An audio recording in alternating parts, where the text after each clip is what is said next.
ലോക്സഭാ തെരഞ്ഞെടുപ്പിന് മുന്നോടിയായി രൂപപ്പെട്ട കർണാടകയിലെ ബി.ജെ.പി. ജെ.ഡി.എസ് സഖ്യത്തിനെതിരെ രൂക്ഷ വിമർശനവുമായി എത്തിയിരിക്കുകയാണ് മുഖ്യമന്ത്രി സിദ്ധരാമയ്യ.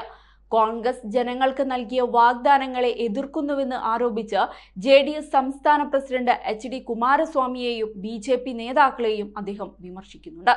ഈ പദ്ധതികളുടെ ഗുണഭോക്താക്കൾ കോൺഗ്രസിനോടൊപ്പം നിൽക്കുമെന്നും അതിലൂടെ 20 ലോക്സഭാ സീറ്റുകൾ തങ്ങൾക്ക് ലഭിക്കുമെന്നും മുഖ്യമന്ത്രി എടുത്തു പറയുകയാണ്. കഴിഞ്ഞ ലോക്സഭാ തെരഞ്ഞെടുപ്പിൽ സംസ്ഥാനത്ത് ആകെയുള്ള 29 സീറ്റിൽ 27 സീറ്റുകളും നേടിയ പ്രകടനം ആവർത്തിക്കുമെന്ന് ബി.ജെ.പി. അവകാശപ്പെടുമ്പോൾ ജനങ്ങൾ കോൺഗ്രസിന് അനുകൂലമായിട്ടായിരിക്കും ജനവിധി നൽകുകയെന്നും അദ്ദേഹം അവകാശപ്പെട്ടു. ജെ.ഡി.എസ് ബി.ജെ.പി. ലയിച്ച് അവരുടെ താളത്തിനൊത്ത് നൃത്തം ചെയ്യുന്നതിനാൽ സംസ്ഥാനത്തിപ്പോൾ ഒരു പ്രതിപക്ഷ പാർട്ടി മാത്രമേയുള്ളൂവെന്നും അദ്ദേഹം പറയുന്നുണ്ട്. മുസ്ലിമുമായി പുനർജനിക്കണമെന്ന് ഒരിക്കൽ പറഞ്ഞ ജെ.ഡി.എസ് നേതാവ് എച്ച്.ഡി. ദേവഗൌഡ ബി.ജെ.പിയിൽ ചേരുകയും പാർട്ടിയുടെ മതേതര സ്വഭാവം ഒഴിവാക്കി പ്രധാനമന്ത്രി നരേന്ദ്രമോദിയെ പ്രശംസിക്കുകയും ചെയ്യുന്നു. നിയമസഭാ തെരഞ്ഞെടുപ്പിൽ 39 സീറ്റിൽ നിന്ന് 19ആയി ചുരുങ്ങുകയും അടുത്ത തെരഞ്ഞെടുപ്പിൽ സംസ്ഥാന രാഷ്ട്രീയത്തിൽ നിന്ന് അപ്രത്യക്ഷമാകുമെന്ന ഭീഷണി നേരിടുകയും ചെയ്ത സാഹചര്യത്തിലാണ് ജെ.ഡി.എസ് ബി.ജെ.പിയുമായി കൈകോർക്കുന്നത്. സംസ്ഥാനത്തിന്റെ സമഗ്ര വികസനം വിഭാവനം ചെയ്ത ബജറ്റ് പാവപ്പെട്ടവർക്കെതിരെയുള്ളവർക്ക് മനസ്സിലാക്കാൻ കഴിയില്ല.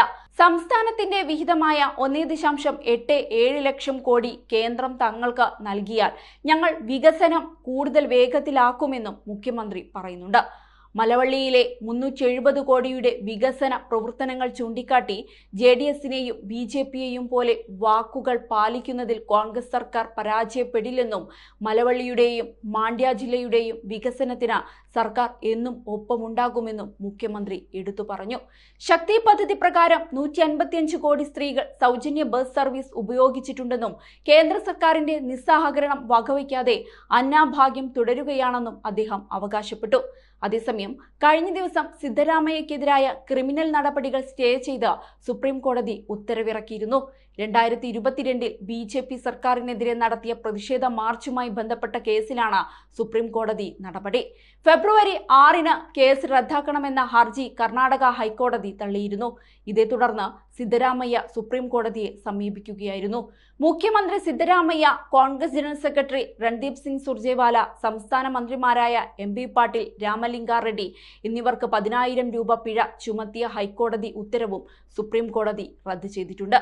കേസിൽ 6 ആഴ്ചയ്ക്ക് ശേഷം അടുത്ത വാദം കേൾക്കും. സംസ്ഥാന ഗ്രാമവികസന പഞ്ചായത്ത് രാജ് മന്ത്രിയായിരുന്ന കെ.എസ്. ഈശ്വരപ്പയുടെ രാജി ആവശ്യപ്പെട്ട് അന്നത്തെ മുഖ്യമന്ത്രിയായിരുന്ന ബസവരാജ് ബൊമ്മയുടെ ബംഗളൂരുവിലെ വീട്ടിലേക്ക് കോൺഗ്രസ് നേതാക്കൾ മാർച്ച് നടത്തിയിരുന്നു.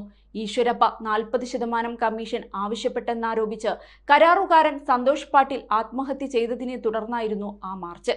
റോഡ് ഉപരോധിച്ച് ജനങ്ങൾക്ക് ബുദ്ധിമുട്ടുണ്ടാക്കിയെന്നാരോപിച്ചാണ് അന്ന് പോലീസ് കേസെടുത്തത്.